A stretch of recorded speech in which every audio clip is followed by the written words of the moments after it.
Welcome to another episode of Charlotte Unseen Podcast. I got my main Aunt Marvel in the building. Yo, what up, Aunt? Talk to me Can't next. call it, Rob. What's going on, How man? you doing, my G? I'm chilling, man. Been See you, great, son. bro. See you, It's been going down, bro. Oh, wow, son. I ain't seen you. Viral. We viral. I seen you traveling. You was in San Diego. You was in Las Vegas. You was in Timbuktu. Been everywhere, brother. Bringing Keeping us all cracking. my We man. viral. My man. Thanks, man. Today we got a special guest in the building. I want to first of all, if you know anything about where I'm from the essence of Southside Jamaica, Queens. So it's an honor to have one of the most prominent coaches, OG, man, brother, friend, and faithful servant of the Lord as well. You know what I mean? Man of the cloth. First and foremost, man. Let's go there. Yeah. Word up. Welcome, coach. Harold Johnson, how you doing, brother? It's good to see you, man. Yeah, I'm blessed, man, and I appreciate you brothers having me on for real. Thank you. Thank you for being here. Show. Me and Morrow did some things early on, and it just took off from there. But again, I'm on it, and this is definitely special for me. Awesome. You know. Glad to have Coming you. from South Jamaica, Queens to the Queen City, man, and it's this is beautiful. Wow. You know what I mean? Got my granddaughter, my grandson, and I'm Pop. Yeah. Pop. Yeah, Pop. That's what's up. Little Italian Creed. Wife Carol and my daughter Regina and my son Corey and Miss Grant, my mother-in-law. So I'm with the fam, man. That's what's up. I think that's the first time like somebody's ever led off with their family too. Yeah, which it is really awesome because family's the number one first and foremost, along with God. Facts. I definitely want to get into your story. First of all, so you're from Southside Jamaica, Queens. Now, when did you first? What's your first memory of being from Southside Jamaica? Well, Linden Boulevard. Let them know. yeah. The bully? Let them know. The bully?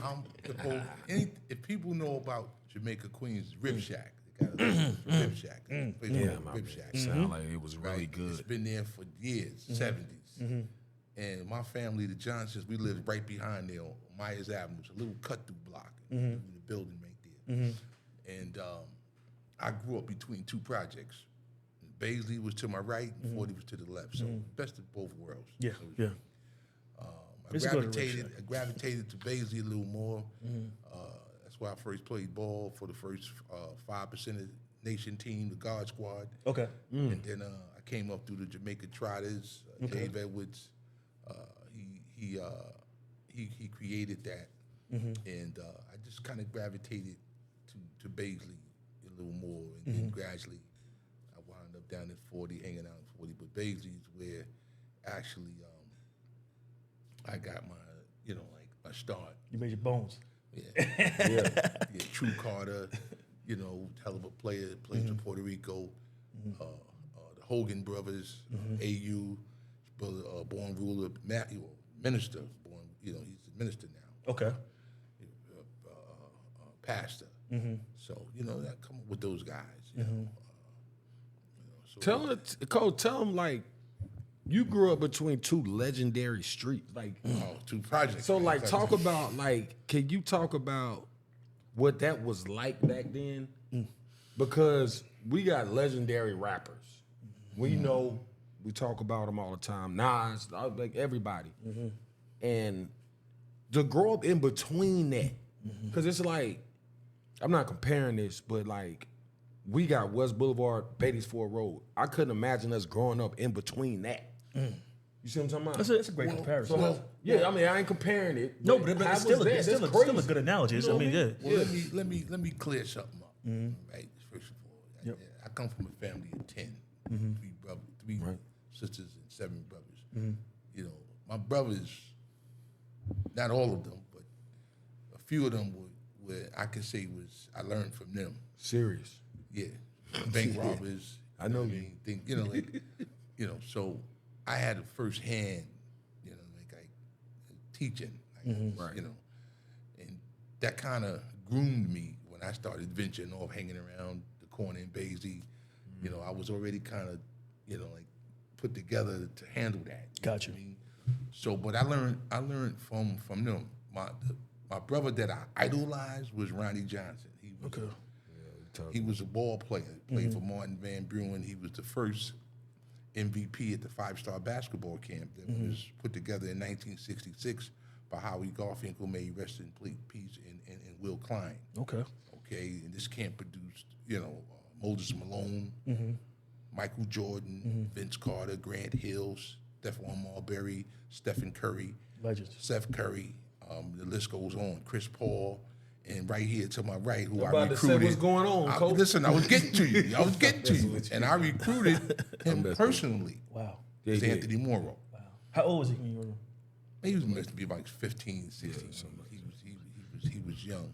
So I got sent Changed my down life, here. Coach. Yeah, Swear listen, to man, God. I tell you this much: you turn out to be a good guy, and you're doing good things in the community. I love you, Coach. Go ahead. Right? We gotta save the kids. Let's put Number that one. out there immediately.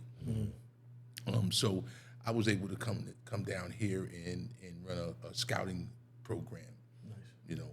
For 5-star basketball camp. So that was a big thing for me. But again, my brother, who I was speaking about, Ronnie Johnson, he was he was in the streets. So you can't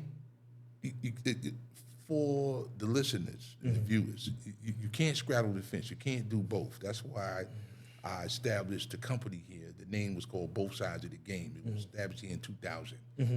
So Both Sides of the Game, to me, it kind of signified and it explains a lot about my life, what I've seen and what I've been through. So my thing is, you can't do both. Right. You can't try to be, being a good guy one day and then at night you turn into some type of crazy, maniac. So either you're going to do the right thing or you're going to do the wrong thing. Know that if you do the wrong thing, they got a place for you. You know what I mean? Can't serve two gods. And we're losing our youth to this gun violence. I want to talk to both of you guys about. We're losing our next generation, man, at a high rate that's, right now it's reaching the peak of unbelievable. But yeah, growing up between two projects, man, I got to be honest with you. What I seen and what I experienced, and me being a part of the destruction in the neighborhood, because I was out there, nothing to brag about, but I was out there. I was out there, getting money and, but I also hurt people. So don't be fooled. At the end of the night when you lay down, you think about that. Damn, I just sold drugs to people that I know that's hurting them. So, I think about that sometimes, that I was a part of that. And that's why I actually came back to my neighborhood and started running a day of peace to bring awareness to youth-on-youth murders and gun violence. A lady by the name of Julie Tate, may she rest in peace, she was a big part of that, the day of peace. We started it, and our goal was to bring everybody together and show that we can control our own community. And it started out as a day of peace, and then it went into a tournament of peace to bring awareness to youth-on-youth murders. Now, again, being here in Charlotte, it's really done ventured out here. West Boulevard over here, he's, he can vouch for that. And I know you being from South Side, but it's an issue that I think the whole country and every community, we need to really come together and try to save our next generation. That's very important. Yeah. You don't mind if I give a shout out to Unity Chicago? They're doing a great job.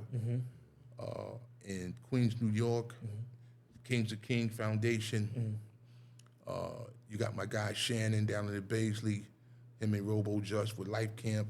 They're fighting the gun violence, man, and it's going to take some time, but we have to keep doing it. We have to stay on it, man. Yeah. And so that's a little bit about myself. Well, I'm a student. I was young when you was out. I was just a kid. I was going to school, and I was on the porch. So my experience, a lot of people don't understand the dynamics and the economics of Southside Queens. A lot of people don't know, and I want you to touch on that. being from being from the block that you're from, and also from the area that you're from, things like the prominence of Rochdale being all Jewish at one point. And Yes, it was. and And it was turned like to a middle class racetrack over there, Yeah. horses and things Yep. like that. Yeah. Yeah. Well, I mean, there's a lot of history, rich history in Jamaica, Queens. James Brown lived in St. Albans. Jackie Robinson. I mean, there's Count Basie. There's a lot of historical people, black people. Yep. That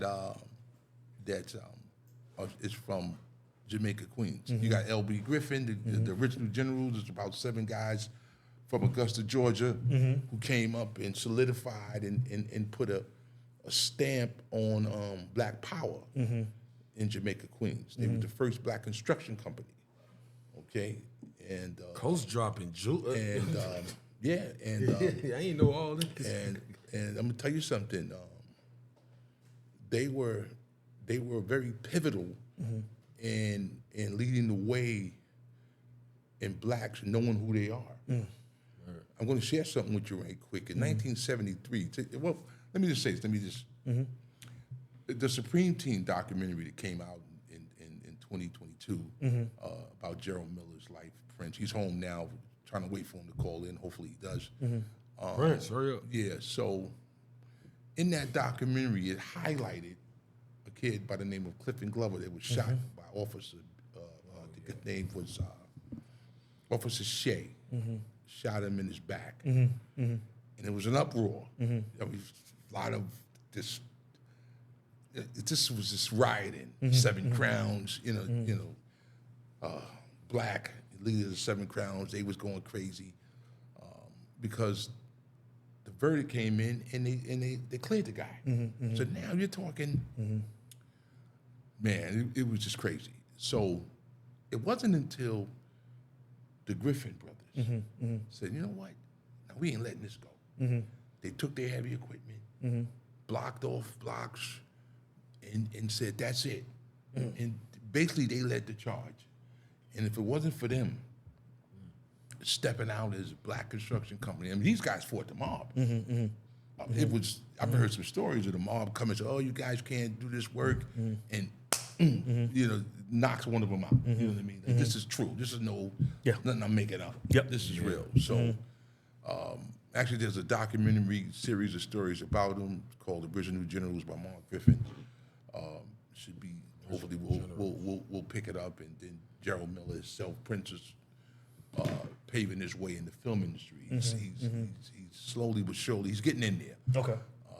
That Supreme Team documentary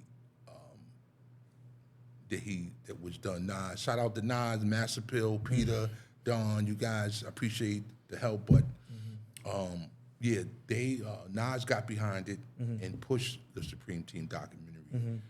Basically, it was about Prince, how that particular incident of Clifton Glover, it touched him, it did something to him. So Got you. Maybe you can go back and see it in it's 3 No, I parts. definitely want to touch. I want to touch it because I didn't know. So my godmother, she's still alive, but my godfather, they both had a paper goods company called the Cromartie's Paper Goods. So they would supply Gertz Mall, Jamaica Avenue, and a lot of stores in there. But and I don't know, Mr. Al on Foch. Yes, on man, Foch, come on on, Foch. Yeah, sandwiches, yeah. man. I used to be Mr. at Mr. Al's.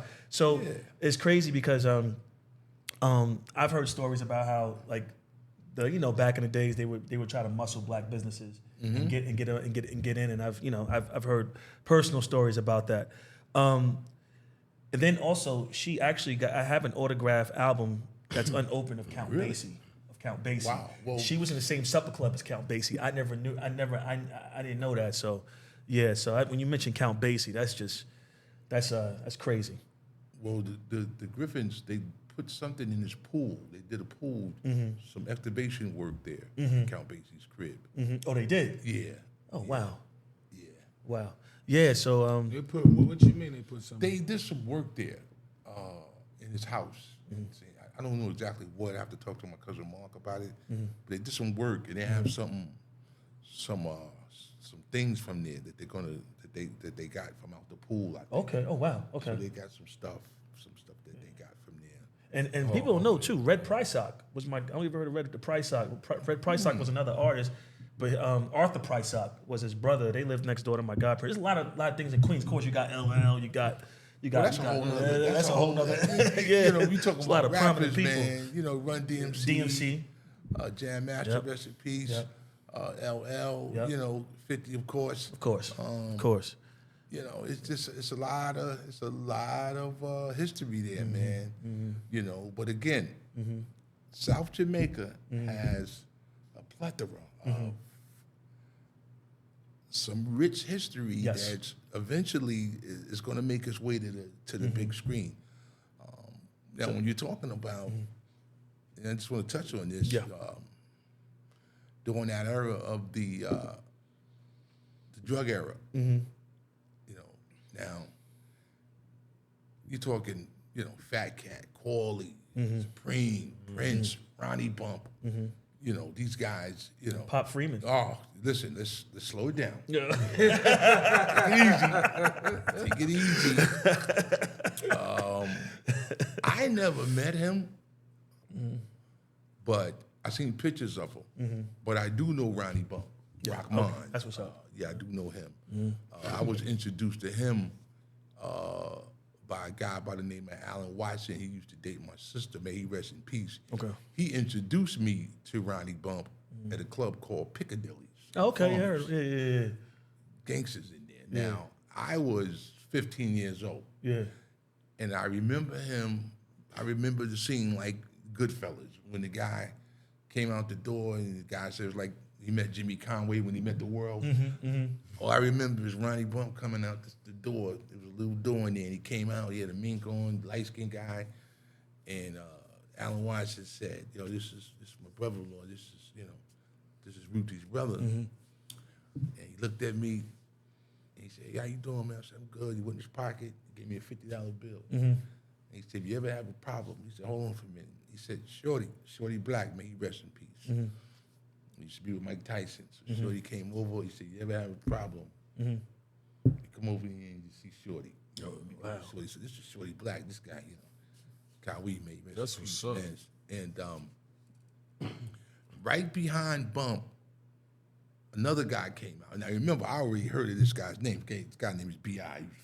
He was another one from 40 Projects. Okay. He was serious. This is great straight gangster. Crazy. Yes.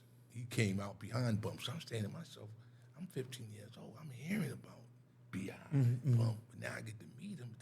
But B.I.'s with him. So I'm like, you know, damn, this is some serious, some serious stuff. I'm being, you know, At 15. At 15. Yeah. At 15, bro.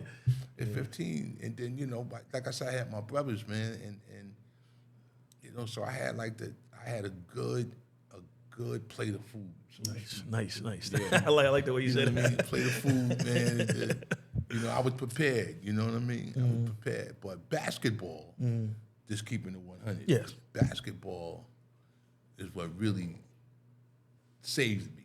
So what high school did you go to when you played I went to basketball? Far Rock. You went to Far Rock? Yeah. Okay. Seahawks. Yes, sir. All right, Seahawks. shout out to Far Rock. Yeah, That's my area. Yeah. Because I went to Peace Channel. Yeah, we ain't like y'all. Yeah. We ain't like y'all. We ain't like y'all. Far Rock. I don't know if you know John Warren. He was my neighbor in Far Rock, but he played for the Knicks. Warren. Yeah, he was my neighbor. Name familiar. Yeah, he won a chip with the Knicks, but he was a graduate of Far Rock as well.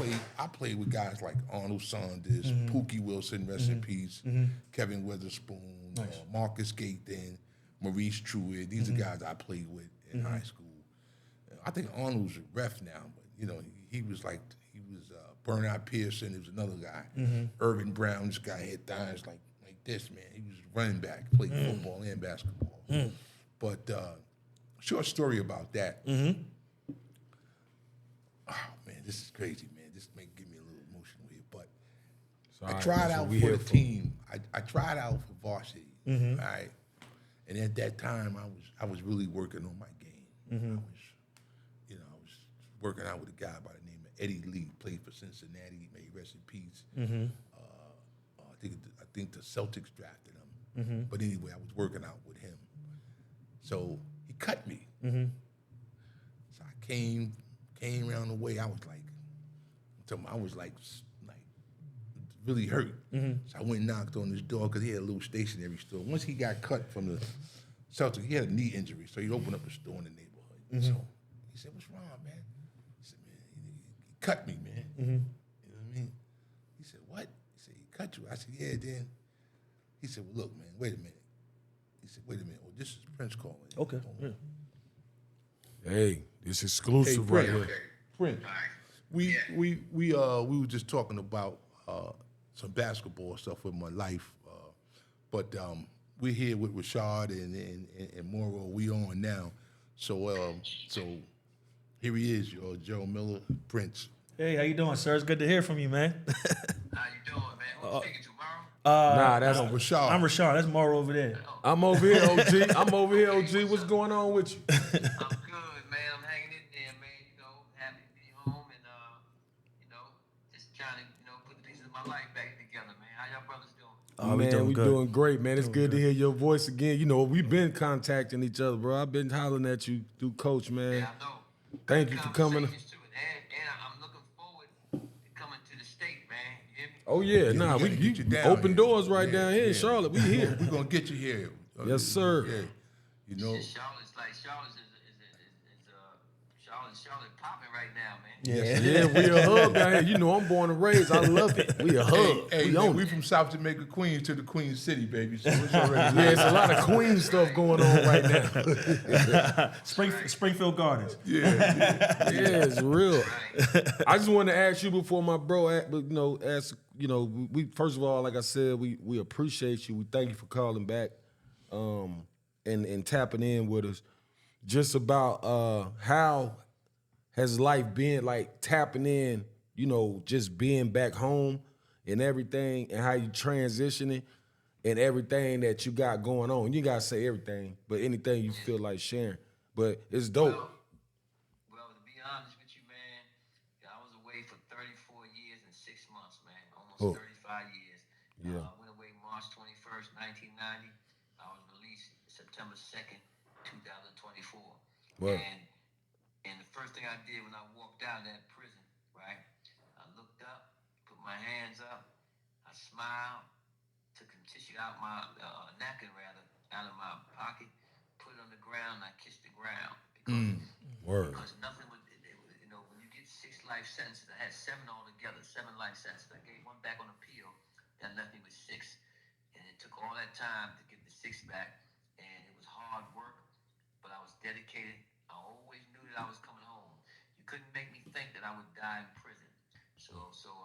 But just the fact that I got out, I realized, man, it took a lot. Not only my own fight, but a lot of higher powers and a lot of people and wrote letters for me. I had letters from my man Pete right there. He wrote a letter.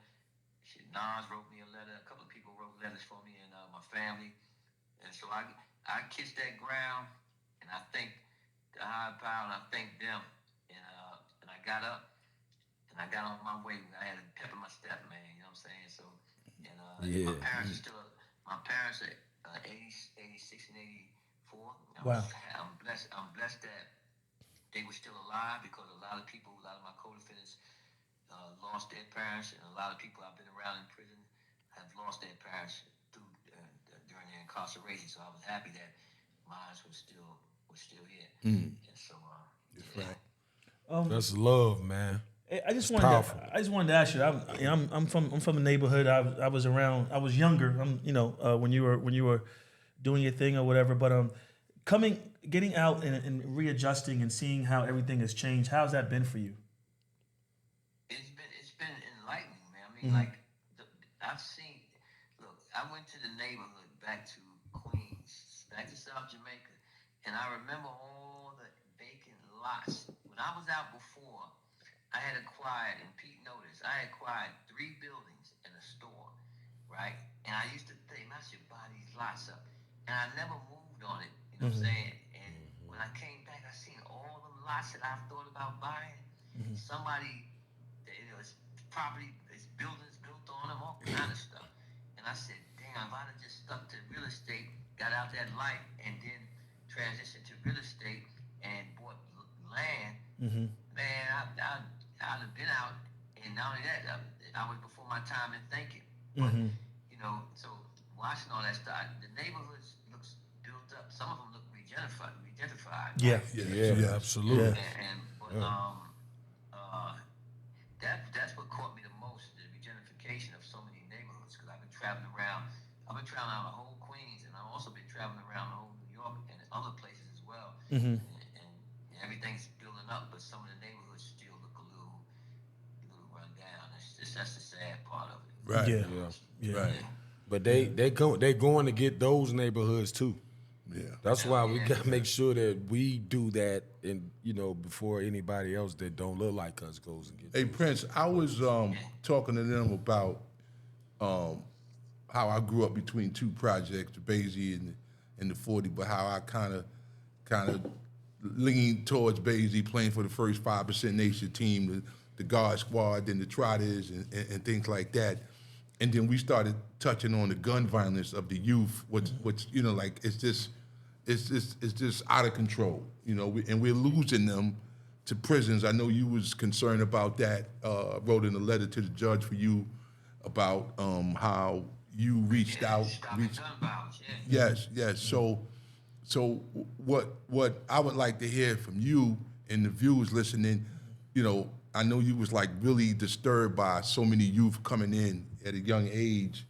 Give us maybe like a view of a solution, a small part of what you think that we need to do as a people.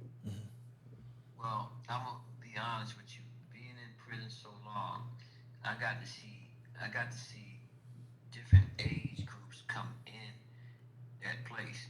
I see millennials coming in. I see Gen Zs coming in and whatnot. And I'm a baby boomer, I believe, right? You know what I'm saying? And whatnot. But my point is, there's so many youngsters in prison now, and they coming in, and it ain't like when we came in. We was making money. It wasn't just about violence, like we're just doing violence just for violence and stuff like that. But the point is, what I'm trying to say is, inside prison now, you look around, and all you see is a bunch of young guys. Wow. And in there for almost nothing, and most of them are poor. They need things. They lack commissary and stuff, and they come to prison and they work in there for pennies, and they could have been working in the street for more. You know what I'm saying? So make a long story short, what I'm trying to say is that that place, it takes time for everybody. The majority of people grow out of crime, right? But if you got people who can teach you and show you the right way, you can learn from their experience without having to go through so much struggle of even being in prison. And I believe, right? I believe that it's easy to change children, and it's harder to change men. Right? Facts. So I want to focus on changing children, teenagers, and young adults as opposed to grown men, right? And the other thing I wanted to say is that a lot of people lack opportunities, right? You think that there's opportunities in their face, but you have to actually teach them certain things. For instance, we should be teaching our youth, and nowadays in time, it's a credit world, right? Right. So you want to teach them how to establish good credit. You want to teach them how to save money. You want to teach them the things that they're not learning as youngsters in the hood. They're not learning these things, and they need to start learning these things. And back in our time, we didn't have the internet. They have the internet. I mean, they have everything now. You can travel the world right in your home. Right. Yeah. Back then, all we saw was the neighborhood. We thought that that's all it was. But nowadays, they don't have to think like that because they can move around. So I'm putting out a book. My book is called From the Cradle to the Grave, right? That's the title. The subtitle is Chronicles of a Criminalized Class. And the book comes out in September. And I'm coming out with a website, and I'm going to I'm gonna put the book out, and the book deals with the things we talking about and the questions you ask me. Because for a long time, you've been in the fight to change lives in the hood, and we latch together to do the same, even in prison. You feel me? And you know that certain voices are needed, and certain examples are needed. And not only that, you have to give these people now, the kids out there, the young youth out there, they have to have a way to legitimately see that they can earn a living, and they have to be taught that they can do better, right? And that they don't have to be stuck in where they stuck in the realities that they find themselves in. And that's it's not easy, but it's also not hard. If you can go to prison and work in a mess hall for pennies, man, you can find something to do out there that's even better. You know what I'm saying? And take your time, because that prison shit ain't about nothing, man. That it's just to me it's just housing the poor. But you read my book, man. My book gonna come out and it's gonna speak a lot to that. You know what I'm saying? Well, now we definitely gonna tap in on that. You know, big homie got Anthony Mall Charities. I'll tell you like this, man. Anything, I mean, them kids will love it. We got financial literacy, we got mental health, we got everything over there. Back to school, we just did. Hey, Mara, I'm proud of you. I heard about it too, right? Yeah, and in fact, OG. man, I would love to come down there and speak to some of them kids, right? Oh, man, whatever you need. Yeah. Yes. Yeah, and actually, you get a chance, you set up a place where I can come and sign some books and places where I can speak, and it'd be a pleasure, man. Absolutely, that's nothing. I got you. Let me know. Yeah. You know, we're gonna be in touch, man. We're gonna tap in. Yeah, just wanted to ask you, this is Rashawn again. I wanted to ask you, we were talking earlier about being from the areas of Southside Queens, Jamaica, whatever, and then like the history of it, how it's how it was back in the 80s and early 70s, and how the demographics have changed and everything else. Can you touch on that from when you were from when you were coming up? Yeah, well, back in the neighborhood when I was coming up, everybody knew everybody, mm-hmm. and everybody dealt with everybody, and it was like everybody knew each other. You knew each other's families and all that stuff. Now it's a little different, because now you got a lot of Indians now. You got a lot of much more Spanish. You got a lot of more people, mm-hmm. and nobody. It's not like it used to be where everybody socialized, because for real, most people. You got people in the ghetto now that ain't even. Some of them are just other races, and they just want to get out. Yeah. They don't really want to. They really don't want to do that type. Back at now time, Pete, you know this. We all had played ball. We all was around each other. We knew everybody's family. Each of us knew each other's family. Mm-hmm. Now it's new families in there, like in Bailey Projects. There's families in there that's new, and they ain't letting their kids socialize with people in the neighborhood like that. They just want to get the hell out of there, if you ask me. And it's just a different demographic, different nationalities. But you got different immigrants coming now. And they focused on, they in the ghetto, but they focused on getting the hell out the ghetto. Mm-hmm. You feel me? So, well, one of the things that the three of us been talking before you called in is getting you down here to do a seminar. We just talked about it. We got to get you down here, bro. We got to have that, man. We got to have you, man. We got to have you down here. It's important. Hey, I'm gonna tell you something. You get me down there and you put me in front of that mic, man. I ain't one of them dudes that's gonna freeze up. I can tell you that now. No, we definitely know that. You own one. We got you. I'm gonna speak from the heart, mm-hmm. and I'm gonna speak the truth. Mm-hmm. Absolutely. A person may like what I say, they may not, but one thing they're gonna say is, "You keeping it real." You know right. what I'm saying? Right. So, right. And that's exactly what I'm gonna do. You know what I'm saying? And so, I feel privileged that y'all had. This is almost probably the first podcast. It's a podcast, right? Yes, sir. This is one of the first podcasts. Maybe the second, but it's the first one I'm actually speaking on like this, in this fashion, really. Yeah. And I did that, man, because of because of Pete, the brother Morrow got a good program. I heard good things about all y'all, you, Rashad, Morrow.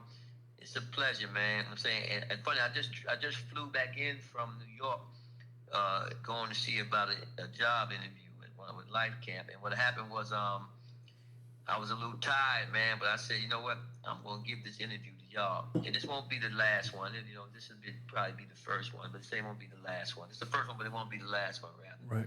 But I wanted to get on also because I got a book coming out, and like I told y'all, I got my uncle's documentary coming out as well, and September is gonna be the month, man, that y'all hear from me. I'm gonna be in a big way, so it's best to start here, and it's a pleasure, man. So Man, we thank OG, you, man. OG, Yo, we I'm gonna thank tell you, man. Yeah. Listen, is this your second podcast you've been on? We the one that really matter. I appreciate you, man. I ain't gonna lie, bro. You know we've been. Hey, to be honest with you, the first one wasn't even. I wasn't on the podcast. A guy came there and spoke to me at a function, and I gave him an interview at the function. So Gotcha. Oh, wow. For sure. That's right. Yeah, That's yeah, right. that's That's dope. right. Right. Yeah. This is really the first podcast that I'm even speaking on this way. Wow. The next time I speak, y'all can put me right there. If y'all Awesome. y'all taping it as well? Yeah. Yeah, right. absolutely. Yep. Right Yeah, now. we tape it, man. The I'm world probably gonna see coming in this. with One of my signature suits or something. Yeah. Let's see. I want to tell you for me, just, I've grown up, I heard a lot about you, and it's an honor to have you on the platform and for you to even call in. I appreciate you so much for doing this, and being the first on here to do it. It means a lot to tomorrow. I know it means a lot to Pete. You guys put it together. So much, and it man. means so much to me. This is great. This is amazing. I'm a product of I'm a product of. My aunt gets mad because she calls it Springfield Gardens. She says you can't call it Southside. She's old school. But I'm a product of our environment. But I'm blessed, and I thank you so much for blessing us and with this Hey, call. I'm gonna tell you something. Like I said, I flew back in this morning. Mm-hmm. I got up at 6. I had to get up at really 3:30, 4 to get and make sure I made the flight. So my head is reeling a little bit. But to be honest with you, I'm glad y'all taking it easy because we can go on and talk for all. There's so many questions y'all could ask me that I'd love to answer and talk about. You know what I'm saying? We'll probably save it for the next time when I'm there. Yep. And whatnot. But I feel very comfortable talking tomorrow. You, Rashad, of course, you, Pete, and yo, man. Anytime for my people, man, for the brothers, man. We kick it, man. Cause I just like the fact that what you doing tomorrow to help the community and the programs you got, man. And that's what I'm into, man. I'm like this, man. We got to prevent as many children, teenagers, young adults as possible. That's right. Going through that school, prison, school to prison pipeline, man. Yeah. I was actually telling them the program that we put together, bring them to me from beyond the walls of prison. That's right. When That's I was right. bringing kids to see you, and That's right. and one of the kids that I was driving up in the van, he I never said what he was. I just said he got a lot of time. Yeah. And the first thing he asked you, he said, "Can I ask you something, Mr. Miller? What are you in here for? Because your guy won't tell me, right?" Mm-hmm. And it touched me. I got a little choked up behind that. Mm-hmm. And I liked that program, and it helped them kids. Yeah, it did. I prevented a few them kids you brought up. I got some of them out there. See, listen, a young kid trying to be in the street, he talked to me. I'm gonna give it to him raw. That's right. I'm saying because all I know is to be one way, man, and that's raw with what I say. And I changed a lot of them kids because one of them kids you brought up was knee deep in the streets, Oh, right? yes, he was. But after he came up, he changed his whole viewpoint and he left them streets alone. You see, so it ain't hard to tell a person what time it is in there. You know what I'm saying? It's to teach them how to think differently. But sometimes, you just gotta touch a person's soul, man, and let them really feel what you're saying is real. And then also, you gotta listen to the youth. Sometimes That's a we fact. think we know the answers. Sometimes we think we know the answers, but we have to listen to them, and then they will give us what we need to help them out. You feel me? I just said that to somebody. Yep. If you don't sit down and talk to the youth and hear them out first, how do you even know what they need, man? OG, Change. Yo, I that's literally really- just had this conversation with one of my homies yesterday. I literally said, bro, because we was talking about we just had the back to school on Saturday.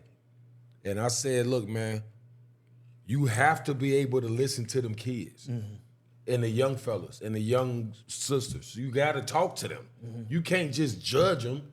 And that's why the climate is looking crazy like it is now. And they like, man, the YNs is going crazy. I'm like, bro, don't call them that unless you gonna go over there and sit down with them And talk to them. break bread That's with right. them. Are you gonna holler at them?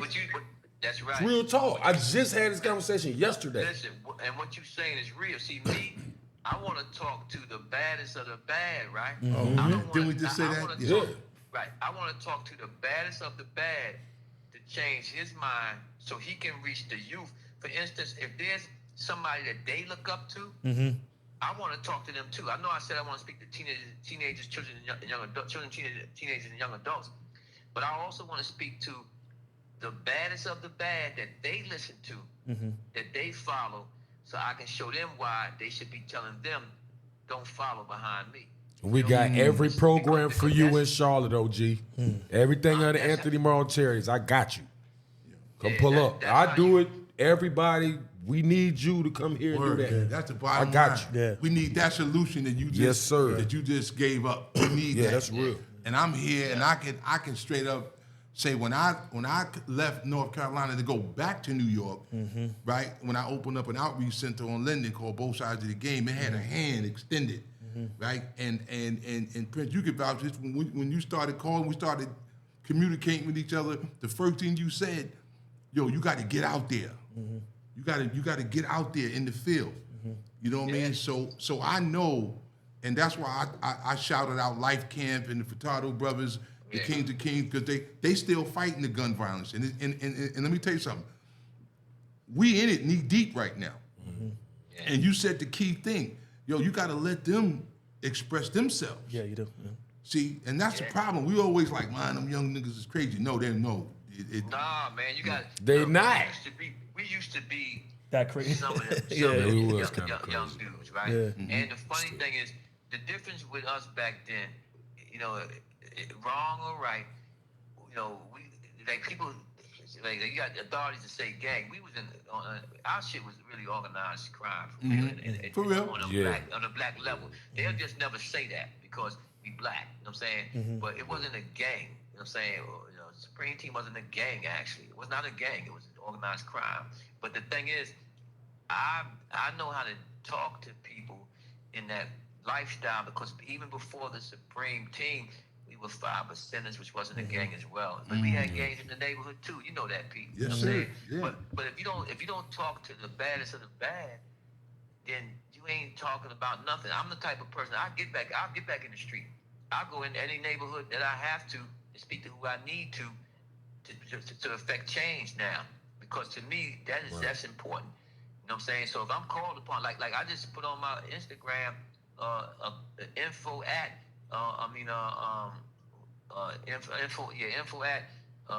PrinceMillerNYC.com for bookings and inquiries. And I got no problem coming in any hood to speak to anybody to try to change the trajectory of us going to prison, period, point blank, and of us killing each other and hurting each other. You know what I'm saying? But listen, I know y'all got a lot more things to talk about or do, man. I ain't gonna hold y'all up. Yeah. No, You know? man, No, listen, you we good. appreciate, we good, man. We appreciate good. you calling in. Yeah. Hey, we appreciate you, OG. And listen, Yeah. can you say something? Can I say something to you? Hey, Anything you want. I watched, you know, we all watched the Supreme Team documentary. Hey man, who was making y'all suits back then, bro? Y'all was fly shit. Y'all was the flyest. I was like, bro, you was on there dancing there, Marley Marl and all them on there. Y'all was talking junk. I was like, but this is, I need to get my suit game better. And Like, also, y'all was going crazy. And also, I wanted to ask that time when you were on stage and I think Cool Herc That's was what I'm singing, talking about. What venue was that? What place was that, That when was you a was on club. stage? I don't know, man. Yeah, what was That that? was at the damn, what was that club again, man? Not the encore. For your party? The encore. It was Olympic Yeah, Palace. Olympic Palace. Olympic Yeah, Palace. Okay. Yeah. Okay. Yeah, Olympic man. Palace. Olympic Yeah. Palace. Back in the day, that was the name of it, and whatnot. And it was funny. My birthday, September 2nd. It's coming up. Wow. Word. But I said to myself, it was on a Tuesday, and it's the day after Labor Day. So I'm like, damn. First of all, it's the day after Labor Day. I don't know good friends of mine in the industry are doing, right? So I don't want, and they came out for me from a welcome home party, so I don't expect them to be around for Labor Day weekend. They might be on tours. Right, They they're gonna might be moving around. They might be. They Yeah, might might be be doing traveling things. and So stuff. I Yeah. said, and my birthday was on a Tuesday. I said I'm not even gonna think about a party. Instead, I'm gonna bust out with my my book and a That's couple right. other things. Yeah. That's right. But lately people been getting at me like, nah, man, have that party. We're gonna have it on another day Yeah. in the month. So I gotta decide what I'm gonna do and whatnot. But anytime I do deal with those parties, I be just trying to show community. And people don't understand that. It ain't just about partying, it's about community. We threw that welcome home party and nobody got shot. Yeah. Nobody got hurt. Right. It wasn't even a fight. Yeah. And Not that's at all. what that's what when we had things like that, that's what it was about. No, it was about enjoying yourself for a night and everybody having some fun. And I put the Redeem thing up there, that a new organization I was starting at the welcome home party. And my thing is, if I throw a party, it's for something. It's not just a party. It's for something. So I got to see what I'm gonna do. But one thing for sure, man, I'm gonna be home, man. Yeah. So I saw it. I'm coming up on 1 year out on September 20th.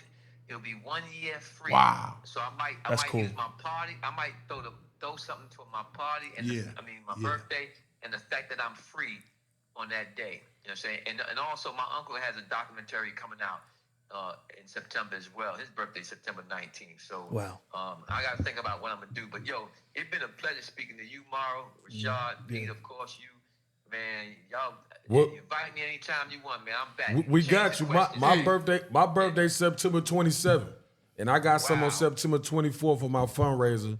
So it's a lot of September stuff going on. So we all got to celebrate in September. Hey, before you go, Conrad, listen. I talked to Shannon today about them 3 courts across from Cedar Manor, right? And I know I brought that up to you. I told him I spoke with you. We got to get that done, man. Everybody else getting their courts done up there. Why? You know what's up with that part? You know what I mean? Oh man, it's no question we got to get that done. Yeah, we got to get that done, man. We and inside the Baisley, the park over there, right? Yeah. We got to do some work on that side, man. But you know what I really want to do? I'm trying to get in Queens. I'm trying to get every area in Queens to a meeting, right? Where we all lay down gun violence and all kind of stuff and put on a, without the law having to be there, but it'll be secure, where we can have a dialogue, man, where we can come together, man, and so that our younger generation know that we ain't about this. That's real. I love it. That's absolutely. So, I'm trying to put something together, man, and I'll let y'all know about it, and maybe we'll speak about it the next time I see y'all. Maybe Definitely. Yes, man. Absolutely. And listen, man, thank you, man. Thank you, man. Thank you. For real. And I appreciate it.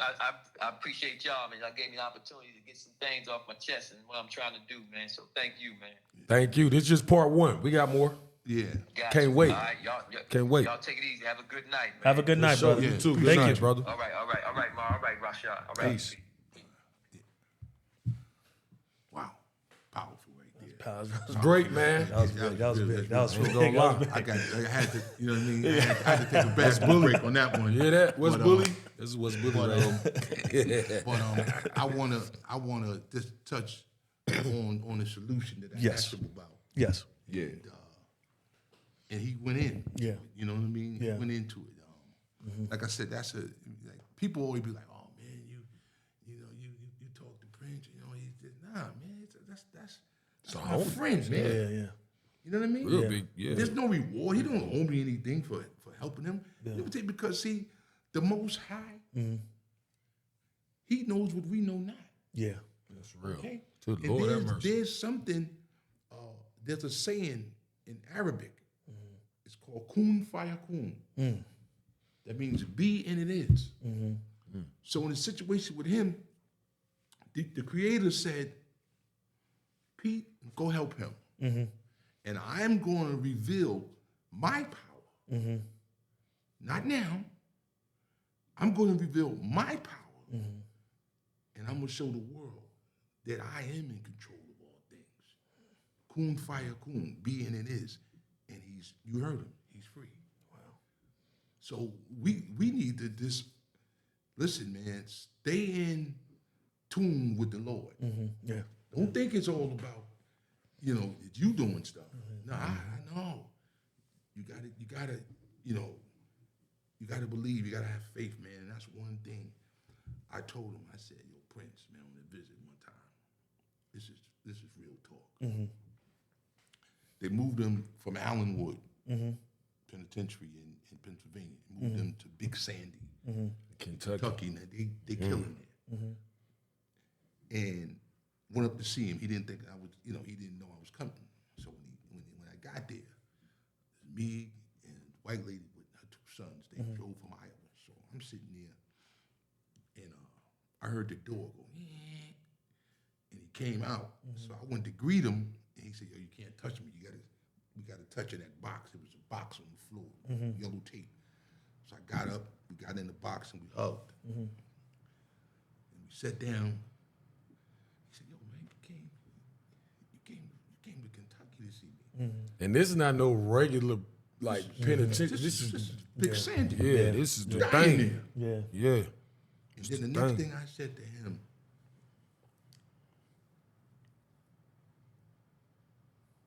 I said, the Lord sent me to tell you that you will be leaving here. This is where you're going to go home from. And he looked at me. He said, man, I hope so. I said, no, You know so. it's going to happen, bro. And guess what? I wrote him a letter. He'll tell you. I wrote him a letter.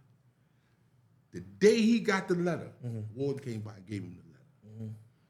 He said, he sat down, he opened the letter, and I said, at the end of the letter, I said, yo, I'm going to see you in a minute. They came back to his cell, so you're being released. Man, that's crazy. So just know, man, like, nah, I'm not a preacher. I'm not, I'm just someone that knows the Lord. Because I had situations that, I would still be in there right now. And again, I don't even want to go into that. But he showed me. And we're not going to end with this, but I'm going to put it out there. So many of us always say, Lord, do this for me. I need this. But nobody asks the Lord, give me something you wanted me to do. Yep. Huh? I'm keeping it real. Okay. We're sitting right here together. How many of us say, Lord, give me a blueprint? Right. I did. And what he said to me, help kids. Yep. Help kids. And I've been doing that. He's one I can say right here. OG. And so, it's, man, again, man, thank you guys for bringing me. No. It's an honor. Listen, you don't know until, because I want to finish the story about when I got cut. Yeah. But you don't know the power that God has until you are in a situation and no lawyer, nobody, and then all of a sudden it happens. It's not on your time. See, we want it on our time. Yeah. It's on his time. And the beautiful thing about being on his time, you're gonna be like, damn, it's just all gonna happen in front of you. Like, you're gonna be like, yo, how it just happening? How it just happening? You look up and it's it. It's done. But you got to stay down. You got to stay solid. And I'll just say this. I'm going to be quiet after this. No, you got to talk. No, Bro. man, listen, man, I'm on your show. I don't want to Look, bro, I ain't trying to go. I'm quiet. I'm listening. I'm listening. I'm listening. This is good. This is crazy right now. But be thankful. Yeah. Like, for real. Like, I thank God every day I had to get to this place in my mind, this place in my mind. Be thankful for what you have, bro. Because you start thinking about and praying for everything that you want. Yeah. There you go. Be thankful for what you have. Yeah. You know what I'm saying? Because a lot of people don't have nothing. Nothing at all. That's why I thank God. Like, that's what you saying, Coach. I'm just piggybacking up what you saying. Like, Paul's like, man. be thankful. Sisters and 7 brothers, man. Yeah. My mother made it happen, man. Annie Johnson, she's 95 years old. She turned 95 years old in June, man. Be thankful for what you have, man. When I wake up, I be thankful for that. Everything, man. She said, boy, trust the Lord. Anything. I don't care. Just trust him. Real talk. But I'm going to say this. I was talking about when I got cut. and guy by the name of Eddie Lee, rest in peace. He was at Cincinnati, and I think he got cut by the Celtics. But anyway, I worked my ass off. I was working out with him, and the coach cut me. I don't know if it had anything to do with me being a special ed or whatever, but I was in regular classes. But anyway, he said, "You come get me in the morning. I'm gonna go talk to him." Now we had a scrimmage game. We played against Hillcrest. Right. Okay, my mom went to And Hillcrest. he cut me after this game. He played everybody but me.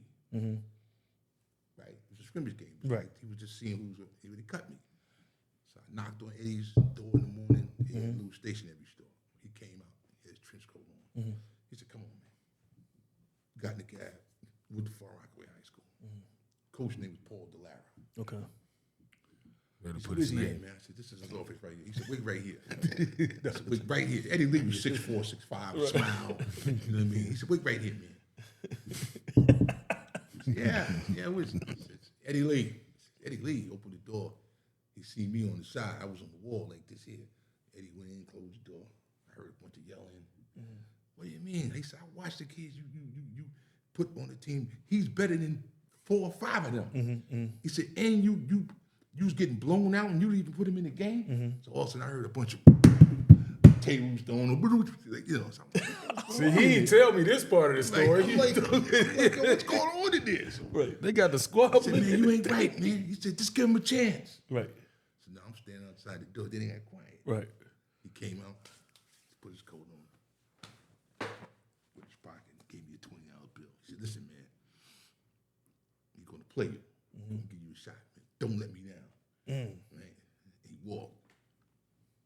That's how he used to walk. Yeah, Eddie Lee, man. He had a Eddie little Lee, bop man. with him. Yeah, He had a bop with him Went coming. right down the block from me, man. 157 Joe, I'm telling you, man. And came to practice the same day, and he was like, "Coach threw the ball to me." And I remember this guy named Pookie Wilson was on the team. Like Pookie was nice, you know.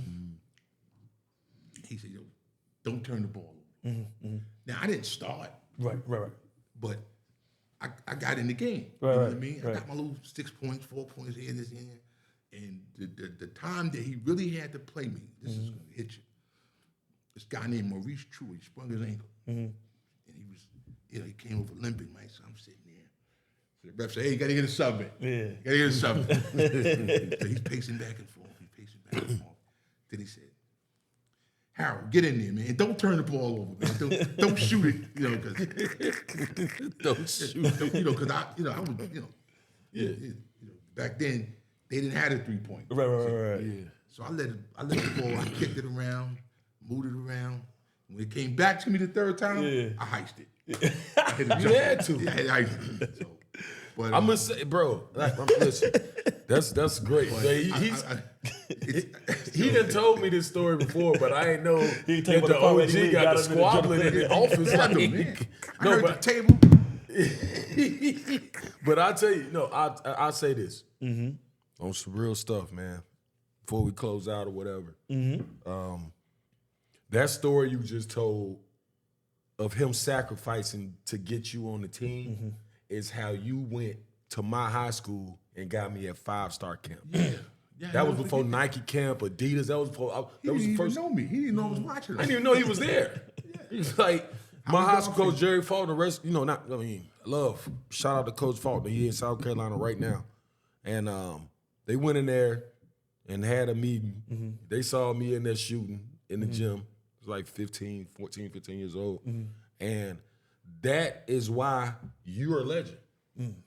And it took him to give you a chance to put you on that team. And you changed our lives. Look at how many people in Charlotte that went to that camp, bro. It was the whole, like, everybody was there. Yeah, know what Eric I'm saying? Maynard, Omar Carter. Yeah, all the guys. Everybody. Casey Yeah, Rivers. KC, all Jamie them. Skeen. Yeah. Come on, man. Like, you had to get Jeff that opportunity. If Worley. you don't get that opportunity, if he don't give you that opportunity, then who knows if you would have been able to give us that opportunity. That's why we put the legends on the show. Charlotte on the scene. That's what we do. And this is crazy. You know what I'm saying? Howie Garfinkel, may he rest in peace. He's one of the Tom founders. Kachowski, Yeah, Tom too. Kachowski. May he rest in peace. But Howie in peace, Garfinkel, both of them. he had Jordan, man.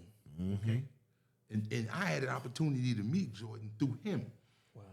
I was at Robert Morris University up in Pittsburgh, Moon Township. Now, I want to clarify. We're talking about Michael Jordan. The real Michael Jordan. Michael Jordan. Fake, we're talking about Mike. Okay? Not Michael, Michael Jordan, number 23, Bulls, all that kind of stuff. So it's an Italian little town called Moon Township up in Pittsburgh. Okay. So Mike brought his son there, Jeffrey. So I'm on the golf cart. I'm driving Mike around with Garfinkel. So I said, if I ask you a question, Mike, he was like, he took a minute to answer. He said, yeah, go ahead. I said, my brother was the first MVP here in 1966. I don't know if you ever heard Garf talking about him. He said, I don't know the name, but I heard Garf mention him. I said, well, his name is Ron Johnson. He said, oh yeah, okay. I said, I live in Charlotte. He said, yeah, I lived in Charlotte for a little while. I said, I seen a picture of you at a guy named Malcolm Sanders' house. He said, oh yeah, that's my Brother guy, Sanders, Malcolm. Malcolm's my guy. Yeah. So that right there, being able to talk to Jordan. Yeah. But that would have never happened without Mr. Garfinkel. Wow. Put me in position, and he's the one. Mr. Garfinkel said, Harold, there's a kid named Anthony Morrow that can really shoot the piss out of it. He's down in Charlotte. Right. My guy Jerry Faulkner is his coach. I want you to go to Faulkner, say I sent you, and I want Morrow to come to Pittsburgh. So Faulkner, he said, coach was on what he said. he said, who are you? Faulkner, he looked at me, crossed his leg, he said, who are you? What do you mean you friends with Mr. Garfinkel? I said, well, he sent me here because he wanted Anthony Morrow to come to his camp. So he had a window. It was on the side. He said, come over here. And he pulled the window up. It's real top, man. And he was on the gun. He said, look at him. Look at his stroke. We're sitting there in the window watching. He don't know him. He don't know the same. Right. I ain't even meet. Yeah, he never met me. just He went met to me camp. at camp one time. When he was at camp. So I'm looking through the window about this big. Right. And he's on the gun. He said, watch how many he made. This is what Faulkner tells me. I said he make about 30. He was just knocking them down. So he said, that's enough. Pull it down. He said, when do we want him? Because he's supposed to be going to the Nike camp, but he came to us first. Right. Yeah, I did go to Nike after, but it was after. He came to us first. Yeah. Yep. So, and I look at him and I say, yo, this guy, he always say, yo, coach, man, I respect you, man, because you was part of my helping me get to the next level. Yeah. So I say that to say about Eddie Lee, because I was hurt, man. Because I really was training, and I was training with him. Yeah. And that's what he told the coach. He said, man, he works out with me. He said, you didn't even give him no run. You was getting blown out. So, I heard a bunch of yelling. So, That's crazy. and he came out and he had his trench coat folded over his arm. He said, his coat. Walk back And down the block. I said, yo, we went down the hall. I was like, and I always said to myself, damn, man, like, you gotta, everybody needs that person. You gotta have just one. Yeah, You know what? I tell you, it's similar to kind of my story, but I didn't have nobody to fight for me, and I got cut in JV, and I was better because I was playing the rec league with everybody was on the team, and I was leading scorer. I was the second leading scorer in the league with everybody was on the team. But when I quit, I got an attitude, and I didn't have no Eddie Lee to go to, and I said, forget it. Now I showed off on the rec league, but then I said, next year I had a growth spurt. I think in 11th grade I went from 5'8" to like 6'1", 6'2", and they wanted me. And he said, well, you try out this year, and I said, nah, man, you cut me, fuck you. But that was the wrong attitude. That was the wrong attitude. You know what I'm told saying? me this. Yeah. And if I would have, I'm not saying I would have went to the league like that, but I probably would have, you paid went to college. something like that. Yeah. But to have Edward Lee that fought for you like that, Eddie Lee is so important. It's so important, Yeah, I can't forget him. Yeah. And then of course, like I said, we talk about the streets. What Prince was talking about. My senior year, and this is on me. I ain't blaming nobody. I was just past it, but that's not good enough. Yeah. You know what I mean? My brother always said to my brother Ronnie, may he rest in peace. He said, "You just passing, that's not good enough." And the coach said to me, he said, "Listen, you got to bring these 2 grades up, but you're not going to play. Now at that time, I'm a senior in high school, but also the streets was calling me too, and I made the decision to say, you know what, I'm choosing the street life. And I didn't. In my senior year, I dropped out and was in the streets. You know what I mean? And that was a big mistake I made. You know what I mean? I said, well, you know what? You gotta study more. You know what I mean? You know what I mean? Like, don't get mad. You have to study more. So that's why I say, when people listening to this, and the youth listening to this, man, stay in school. Yeah. You know what I mean? Stay in school, because the one thing about the streets, once you get in the streets, and I know a lot of guys, man, that wasn't street guys. Listen, they're dead. They're dead. It's real. The dudes that's not street dudes, in my life that I seen, they're not here now. Yeah. Because it ain't for everybody. Yeah. You know what I mean? My mother used to always say, she said, be careful now. You know, be careful. That's it's dangerous out there. Yeah. So, you know what I mean? Like, I made a choice to choose the streets, and that was a big mistake that I made, and I blame myself for that. Don't make the move that I made. Get your behind in the class and study more, and be up more late nights reading. If you don't know, get somebody to help you, and I'm gonna end with that. Yeah. Love it, OG. I loved it, man. I love it. Continue education.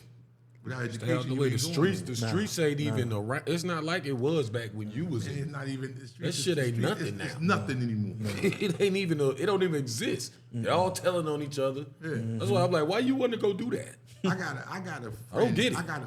I got my partner, Taheem Eloy Burke.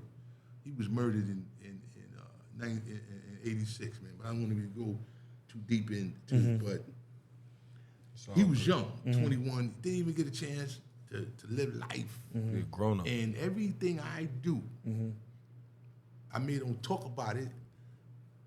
But I usually go to his grave and I talk to him. And I say, Big, man, that's listen, real. man. Yeah. I'm gonna make it for you. That's real. Deep. I'm gonna make it for you. Right. Because before he died, years before he died, maybe 2 years before he died, I will never forget this. We was riding one day, and again, we was hustling. It's nothing to brag about. Let's make that clear. Yes. Yeah. He said, you know what? You gonna make it. I'm not. I never paid it any mind. I didn't pay it any mind then. You know what I mean? And he didn't make it, man. It's I go to crazy New how York some of you- sometimes. When I go when I'm in New York, I go to his grave Just talk to and I him. say, I'm still here, man. I'm standing up for you. You know what I mean? And I look at my granddaughter, I look at my grandson, I look at my daughter, my son, my wife. I look at that. That's what it's about. Do you ever have survivor's remorse? That's a real thing. Survivor's remorse. Like I'm- you I'm- hear, and a I'm- lot of the homies ain't here. Yes, I would say that. You know, because I'm still here. Yeah. You know what I mean? And these guys, they're not here. They're gone. Oh yeah. You know what I mean? Their families, you know what I mean? So, man, this is You know, serious. I want to say, Coach, to have you on here is an honor because, really, I see how protected I was as a child. I had a good grandmother. Good grandfather, and my mom really protected me and put me in schools where it kind of kept me out of the fray of stuff. Right. And I was never when I was younger. I used to always see stuff around me, but I never had to be around it. I just was there, but never touching it. I'm at awe because you're here. You know what I'm saying? And for you to be here and to tell your story, it's just an honor. And I appreciate you so much. Appreciate you, man. Yeah. Cool guy, go. Love, we about to wrap up. Yep. What you got? Yeah, he's rapping. Nah, you good. So I'm gonna give. I definitely want to. I want to give a shout out to some Queens legends. You know what I mean? Go ahead, man. Yeah, man. Because We just had a Queens legend. Yeah, definitely. So we gotta highlight the hood. Yeah, shout out, highlight the hood. I want to shout out Linden Boulevard. Linden Boulevard. I want to shout out Story at St. Albans. I want to shout out Sunrise Cinema. I want to shout out Green Acres Mall. I want to shout out the one and only LL Cool J, Farmers Boulevard, Gabru Boulevard, Rochdale, 159th Street, Foch, Merrick. I want to shout out Floyd Flake, who actually baptized me, Alan A.M.E. And I want to give a shout out to all the brothers that we've lost and all the brothers that have made it through in this life and are still here to tell their story. I definitely want to give a shout out to my man Shatik, and also want to give a shout out to Gerald Prince Miller for calling in. That was awesome, and we're gonna get him on soon. Yeah. On the show to he's actually gonna be here. So, but just to have him call up and do this was just it's an honor. Hey, man. And thank you, because you made that happen. And I appreciate you, my That's brother. what we do. We gotta work. We gotta work. Yeah. But I ain't gonna lie. Yeah, shout out to Prince, man. Yeah. Shout out to all Queens, everybody. Yeah.